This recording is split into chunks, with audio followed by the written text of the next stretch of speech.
ನಮಸ್ಕಾರ. ನನ್ನ ಹೆಸರು ಬೆಂಶ್ರೀ ರವೀಂದ್ರ ಅಂಥೇಳಿ, ಸಮನ್ವಯ ಸಮಿತಿ ಕನ್ನಡವೇ ಸತ್ಯ ಸಾಹಿತ್ಯ ವೇದಿಕೆಯ ಅಧ್ಯಕ್ಷ ನಾನು. ನಾವು ಪ್ರತಿ ತಿಂಗಳು ಮನೆಯಲ್ಲಿ ಸಾಹಿತ್ಯ ದಾಸೋಹವನ್ನು ಮಾಡ್ತಾ ಬಂದಿದ್ದೀವಿ. ಇದು ಆರಂಭವಾಗಿದ್ದು 1999ರಲ್ಲಿ. ಅಲ್ಲಿಂದ ಇಲ್ಲಿಯವರೆಗೆ ಸತತವಾಗಿ 250 ಮನೆಯ ಸಾಹಿತ್ಯ ದಾಸೋಹಗಳಾಗಿದೆ. ಕೋವಿಡ್ ಕಾಲದಲ್ಲಿ ನಾವು ವಿಡಿಯೋ ಮೂಲಕ, ಜಾಲತಾಣದ ಮೂಲಕ ಸಾಹಿತ್ಯ ದಾಸೋಹವನ್ನು ಮಾಡ್ತಾಯಿದ್ವಿ.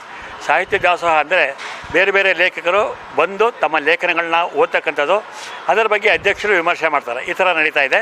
ಇದರ ಮಧ್ಯೆ ಹಲವಾರು ಸಾಹಿತಿಗಳು ಬೆಳೆದರು. ಯಾರ್ಯಾರು ಅಕ್ಷರವನ್ನು ಕಲಿತವರು ಓದೋಕ್ಕೆ ಶುರು ಮಾಡಿದ್ರು, ಬರೆಯೋಕ್ಕೆ ಶುರು ಮಾಡಿದ್ರು. ಈ ರೀತಿ ಹಲವಾರು ಸಾಹಿತ್ಯ ಚಟುವಟಿಕೆಗಳಾಯಿತು. ಅದ್ರ ಜೊತೆಗೆ ರಂಗ ಚಟುವಟಿಕೆಗಳಾಯಿತು. ಅದ್ರ ಜೊತೆಗೆ ಹಲವಾರು ಅಭಿಯಾನಗಳಾಯಿತು. ಹೀಗಾಗಿ ಸುಮಾರು ಜನ ಪುಸ್ತಕಗಳನ್ನ ಬಿಡುಗಡೆ ಮಾಡಿದ್ದಾರೆ. ಇವತ್ತು ನಾವು ಮಾಡ್ತಾ ಇರ್ತಕ್ಕಂಥದ್ದು ಸಾಹಿತ್ಯ ದಾಸೋಹ 250 ಸಂಭ್ರಮೋತ್ಸವ ಅಂತ. 250 ಸಾಹಿತ್ಯ ದಾಸೋಹ ಮಹತ್ತರ ಸಾಧನೆ ಇದು. ಅದು 1 ತಿಂಗಳು ತಪ್ಪಿಸ್ಕೊಳ್ಳದೆ ಮಾಡಿದ್ದೀವಿ. ಆ ಸಾಧನೆಯನ್ನು ಅದನ್ನು ತೋರಿಸೋದಕ್ಕೋಸ್ಕರ ಇವತ್ತು ನಾವು ಸಾಹಿತ್ಯ ದಾಸೋಹ 250 ಸಂಭ್ರಮೋತ್ಸವ ಮಾಡ್ತಾಯಿದ್ದೀವಿ. ಡಾಕ್ಟರ್ ಮಲ್ಲೇಪುರಂ ಜಿ ವೆಂಕಟೇಶ್ ಅವರು ಈ ಕಾರ್ಯಕ್ರಮಕ್ಕೆ ಮುಖ್ಯ ಅತಿಥಿಗಳಾಗಿ ಬರಲಿದ್ದಾರೆ. ಮುಖ್ಯವಾದ ಒಂದೆರಡು ವಿಚಾರ ಅಂತಂದರೆ, ನಾವು ಪ್ರಾಚಾರ್ಯ HSK ಅವರ ನೇತೃತ್ವದಲ್ಲಿ ಭಾರತೀಯ ಸ್ಟೇಟ್ ಬ್ಯಾಂಕ್ ಕನ್ನಡ ಸಂಘಗಳ ಸಮನ್ವಯ ಸಮಿತಿ 1985ರಲ್ಲಿ ಬ್ಯಾಂಕಿಂಗ್ ನಿಘಂಟು ಬಿಡುಗಡೆ ಮಾಡಿತ್ತು. ಹಾಗೂ ಬ್ಯಾಂಕಿಂಗ್ ಪ್ರಪಂಚ ಅಂತಕ್ಕಂಥ ಪತ್ರಿಕೆನ ಸುಮಾರು 25 ವರ್ಷಗಳ ಕಾಲ ಆ ವೇದಿಕೆ ನಡೆಸಿತು. ಅದರ ಮುಂದುವರಿಕೆಯಾಗಿ ನಮ್ಮ ವೇದಿಕೆ ಇದೆ. ಈ ಬಾರಿ ಒಂದು 6 ಜನ ಸೇರಿ ಷೇರುಪೇಟೆ ಪಾರಿಭಾಷಿಕ ಪದ ವಿವರಣಾ ಕೋಶ ಅಂತ, ಇದು ಇಂಗ್ಲೀಷು, ಕನ್ನಡ ಮತ್ತು ಅದರ ಬಗ್ಗೆ ಏನು ಅರ್ಥ ಇದೆ ಅಂತಕ್ಕಂಥ ವಿವರಿಸ್ತಕ್ಕಂಥ ಪದವಿವರಣಾ ಕೋಶ ಬಿಡುಗಡೆ ಆಗ್ತಾಯಿದೆ. ಇದರ ಜೊತೆಗೆ ನಾವು ಪ್ರತಿ ವರ್ಷ ಶ್ರಾವಣ ಮಾಸದಲ್ಲಿ ಒಂದು ಲೇಖನ ಅಭಿಯಾನ ಮಾಡ್ತೀವಿ.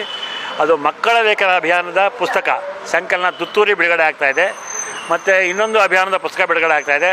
ಅದ್ರ ಜೊತೆಗೆ ಸಾಹಿತ್ಯ ದಾಸೋಹ ಸವಿಸ್ಪಂದನ ಅಂತ ಸ್ಮರಣ ಸಂಚಿಕೆ ಬಿಡುಗಡೆ ಆಗ್ತಾಯಿದೆ.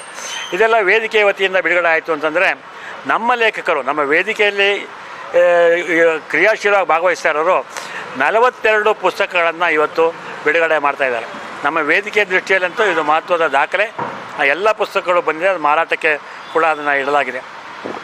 ಇನ್ನು ಮುಂದೇನೂ ನಾವು ಈ ಥರ ಹೆಚ್ಚೆಚ್ಚು ಚಟುವಟಿಕೆಗಳನ್ನ ಮಾಡಿ ಕನ್ನಡವನ್ನು, ಸಾಹಿತ್ಯವನ್ನು ಜನಮನಕ್ಕೆ ಕೊಂಡೊಯ್ಯಬೇಕು ಅಂಥೇಳಿ ನಮ್ಮ ಆಸೆ. ಭಾಳ ಮುಖ್ಯವಾದ ವಿಚಾರ ಅಂದರೆ, ನಮ್ಮ ವೇದಿಕೆ ಯಾವುದೇ ರೀತಿಯಾದ ರಾಜಕೀಯ ಒಲವು ನಿಲುವುಗಳನ್ನಾಗಲಿ ಹೊಂದಿಲ್ಲ, ಅಥವಾ ಇನ್ಯಾವುದೋ ವಿವಾದಾತ್ಮಕ ವಿಷಯಗಳಿಗೆ ತಲೆ ಹಾಕೋಲ್ಲ. ಸಾಹಿತ್ಯ ಕ್ಷೇತ್ರ, ಅದರಲ್ಲೂ ಕನ್ನಡ ಸಾಹಿತ್ಯ ಕ್ಷೇತ್ರ ನಮ್ಮ ಆದ್ಯ ಕರ್ತವ್ಯ. ಆ ಕ್ಷೇತ್ರದಲ್ಲಿ ನಾವು ಕೆಲಸ ಮಾಡ್ತಾಯಿದ್ದೀವಿ. ಇವತ್ತು 42 ಪುಸ್ತಕಗಳು ಜೊತೆಗೆ 46 ಪುಸ್ತಕಗಳು ಬಿಡುಗಡೆ ಆಗ್ತಾ ಇರ್ತವೆ. ಭಾಳ ಸಂತೋಷದ ವಿಷಯ. ನಮಸ್ಕಾರ. ನಾನು ಭಾರತೀಯ ಸ್ಟೇಟ್ ಬ್ಯಾಂಕ್ನಿದ್ದು ನಿವೃತ್ತನಾದ 10 ವರ್ಷ ಹಿಂದೆ. ನಾನು ಇಲ್ಲಿ ಇಂದು ವಿಘಟನೆ ಎಂಬ ಕಥಾ ಸಂಕಲನವನ್ನು ಬಿಡುಗಡೆ ಮಾಡ್ತಿದ್ದೇನೆ. ಇದು ಬ್ಯಾಂಕಿನ ಅನುಭವಗಳು ಮತ್ತು ಜೀವನದ ಸುತ್ತಮುತ್ತಲಿನ ಅನುಭವಗಳನ್ನು ಗ್ರಹಿಸಿ ಬರೆದಂಥ ಕಥೆಗಳು. ಹಲವು ಸಣ್ಣ ಕಥೆಗಳು, ಕೆಲವು ಕಥೆಗಳು ಇವೆ. ಇದೊಂದು ನಮ್ಮ ವೇದಿಕೆಯಲ್ಲಿ ನಾನು ಸಂಚಾಲಕರಾಗಿ ಪ್ರತಿ ತಿಂಗಳು ಸಾಹಿತ್ಯ ದಾಸೋಹ ಎಂಬ ಕಾರ್ಯಕ್ರಮವನ್ನು ನಡೆಸ್ಕೊಂಡು ಬರ್ತಾಯಿದ್ದೆ. ಇದು ಇವತ್ತು 250ನೇಯ ಕಾರ್ಯಕ್ರಮ. 1999ರಿಂದ ಇದು ಸತತವಾಗಿ ನಡೀತಾ ಬಂದಿದೆ. ಕೊರೋನಾ ಸಮಯದಲ್ಲೂ Gmeet ತಂತ್ರಜ್ಞಾನದ ಮೂಲಕ ಮನೆಯಲ್ಲಿ ಈ ಕಾರ್ಯಕ್ರಮವನ್ನು ಮುಂದುವರಿಸಿಕೊಂಡು ಹೋಗಿದ್ದೇವೆ. ಭಾಳ ಈ ಕೆಲಸದಲ್ಲಿ ಪರಿಚಾರಿಕೆ ಮಾಡಿದ್ದಕ್ಕಾಗಿ ನನಗೆ ಭಾಳ ಸಂತೃಪ್ತಿ ಇದೆ. ಉತ್ತಮವಾದ ಸಾಹಿತ್ಯ ಕಾರ್ಯಕ್ರಮ ಇದು, ಸಂಘಟನೆ ಅಂತ ಹೇಳ್ತೀನಿ. ನಾನು ಧೀರೇಂದ್ರ ಸೀತಾರಾಮಾಚಾರ್ಯ. ವೃತ್ತಿಯಲ್ಲಿ ಬ್ಯಾಂಕರು, ಈಗ ನಿವೃತ್ತ. ಪ್ರವೃತ್ತಿಯಲ್ಲಿ ನಾನೊಬ್ಬ ಸಾಹಿತಿ, ನಟ, ನಾಟಕಕಾರ, ನಿರ್ದೇಶಕ.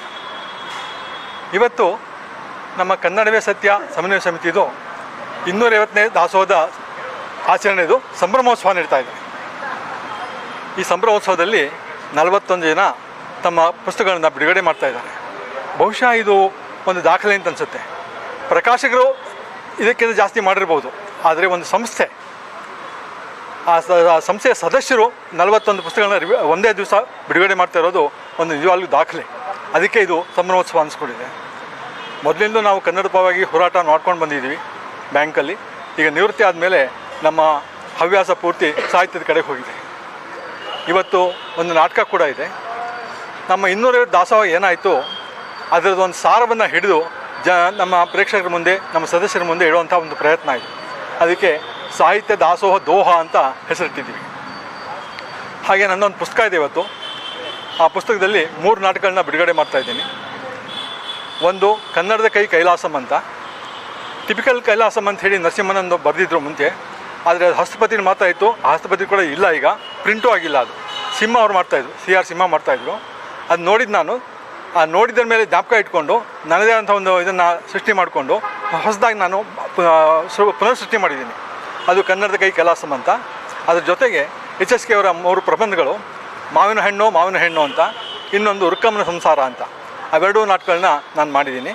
ಸೊ ಆ 3 ನಾಟಕಗಳನ್ನ ಒಂದು ಪುಸ್ತಕ ಮಾಡಿ ಇವತ್ತು ಬಿಡುಗಡೆ ಮಾಡ್ತಾಯಿದ್ದೀನಿ. ಧನ್ಯವಾದ.